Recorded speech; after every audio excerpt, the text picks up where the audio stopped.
Good morning, friends. Welcome back to Astrology Today and Tarot. My name is Mel Rose. This is the Tarot portion in the second half of my daily astrology vlog, which you can check out on my other channel, Astrology Today with Mel Rose. Over there, you'll find a description of the day's astrology as I've spelled it out here. Here, I plan to discuss the tarot card that sits on the side of the page, and then I'll play another card that, in the context of the day's astrology, may give us something more to think about. So let's get into it. Today is the final day for the Five of Cups, friends. And the Five of Cups is here because it correlates in astrology to the first 10 days or the first decan of the sun's transit in the land of Scorpio. Scorpio is a water sign, and cups in tarot are water element symbolism. Water element symbolism has to do with our emotions, what comes up in terms of physical sensations, what comes up in terms of questions and intuitive data, how it feels, what those emotions feel like for us, what they bring us, okay? And here we have the Five of Cups, and what we have come to is sort of perhaps a sobering realization, an ending and a new beginning, perhaps. In any case, it looks like a sort of disappointing moment, a moment where we are mourning a loss. We perceive perhaps with these fallen cups that some emotional investment that we made, some love or spirit of good faith that we gave to a situation, a person, place, or thing, got spilled on the ground. Okay, so it's not retrievable. It's not something you can give or share, and it doesn't even look like there's anybody there to help you clean up the mess. It's just a full loss, whatever it was that you gave in terms of emotional investment to that situation, it's gone. And appropriate to notice the loss, to think about what you gave and under what circumstances, to mourn the loss, to feel it, but also appropriate at some point to shift one's perspective and notice that it's not a complete loss. There is always more emotional investment available for us. There is always more joy and love to give to situations, people, places, and things, okay?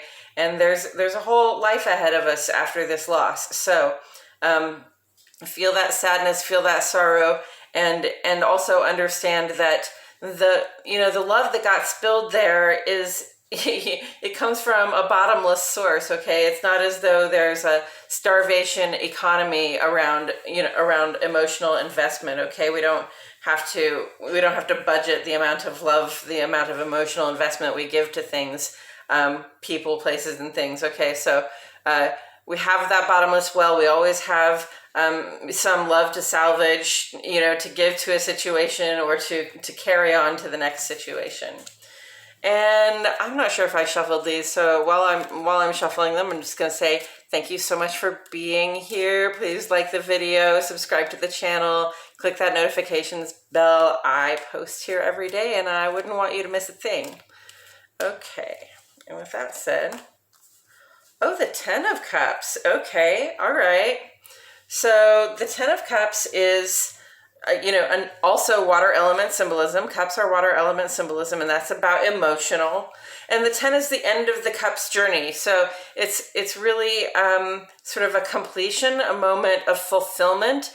And this really reflects sort of like that complete emotional fulfillment that one aspires to in their life. Okay, so whatever your version is of that idyllic scene where you have the house on the hill by the river and the parents standing close by while the children play, whatever that looks like for you in your life, this card comes out and says we have the capacity to attain that, okay? We have the capacity to have that emotional fulfillment, to be so in love with our own lives, to be so, fulfilled, emotionally fulfilled in our own lives, that it really kind of seeps over onto the people around us and onto the groups that we're in and into the community, right? It has a very stabilizing effect, that kind of emotional fulfillment. So, yes, the ultimate state of emotional fulfillment. And what do I see here in terms of cups on the page? I see Venus in Scorpio, which, the Venus in Scorpio is not Venus's best placement. Venus is in its detriment there. It's a little bit weak, okay? Its pulling power, you know, Venus conjunct to the sun here is pretty strong. We kind of shine. We're very attractive. We're very capable of pulling the things in that we like, love, and can't get enough of, especially if we have, you know, like strong Venus or sun placements in our charts. And so, you know, we're very attractive at this time, but in Scorpio, there's a weakness surrounding like an ability to create boundaries, an ability to have foresight so that you can create the right boundaries, or just sort of use your wisdom to engender the right circumstances for growth and fulfillment. Okay. So, you know, we can cast about in the dark a little bit with our receptive hearts when we're in Scorpio. You know, it could be like that yearning for fulfillment for that objectively complete emotional fulfillment that has us sort of grasping at straws, or sort of grasping at anything that feels like it might be emotionally fulfilling. So just be aware of that. Venus went quincunx to Chiron today, you know, and Venus is in Scorpio, Chiron is in Aries, and Aries and Scorpio both ruled by Mars, okay? Scorpio co-ruled as well by Pluto. But this Venus quincunx to Chiron has, you know, brings up the potential for a little bit of discord, or a little bit of confusion and misunderstanding in our most intimate relationships. You know, simply because there is an adjustment to be made. Like a quincunx is not quite an opposition, it's not quite a conflict, but it's an invitation to make an adjustment so that we don't struggle with the conflict, right?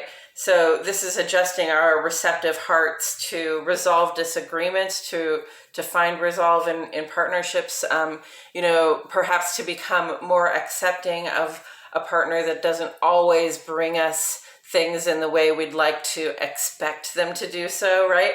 Or an adjustment of our receptive hearts so that we can, you know, sort of become more accepting of things that have happened in the past, you know, such that still get in the way of our ability to feel as though we are getting what we need from those close relationships, okay? So, you know, sometimes when we don't feel like we're getting what we need, or sometimes when that partner doesn't seem perfect or ideal for us, you know, sometimes it's them and sometimes it's us.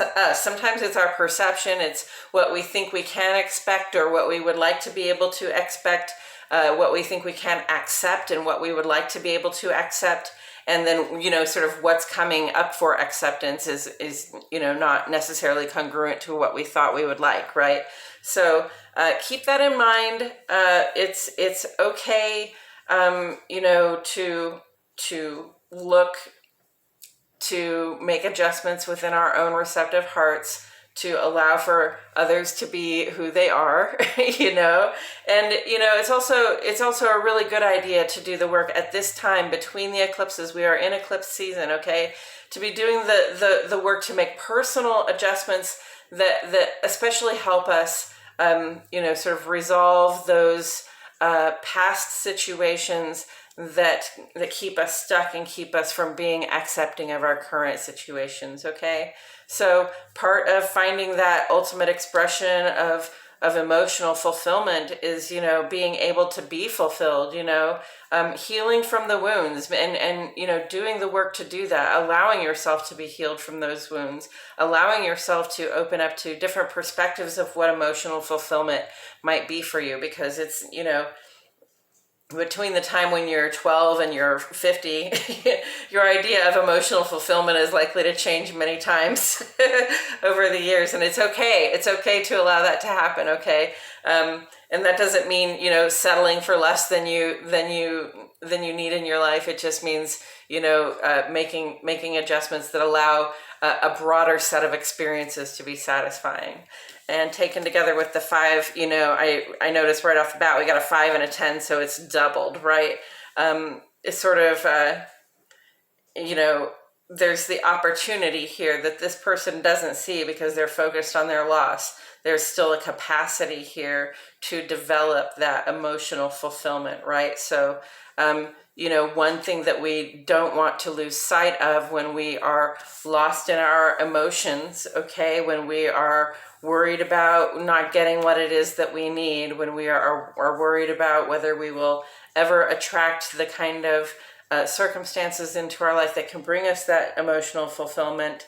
If we're overly focused on that, then we may not be noticing, and we need to remember that there is more. There is that bottomless well of love that we can draw on. There is always more emotional investment we can make in life, in people, places, things, situations, circumstances, that suit us better than that one did. Okay, so we all have the capacity for that emotional fulfillment, and it's appropriate to mourn our losses. It's also appropriate to sort of release them, to put them behind us so that we can move on and have an expanded experience, that is informed by this loss, but not informed by this loss, but not necessarily negatively impacted by this loss. Okay, that emotional fulfillment is going to happen, perhaps because of,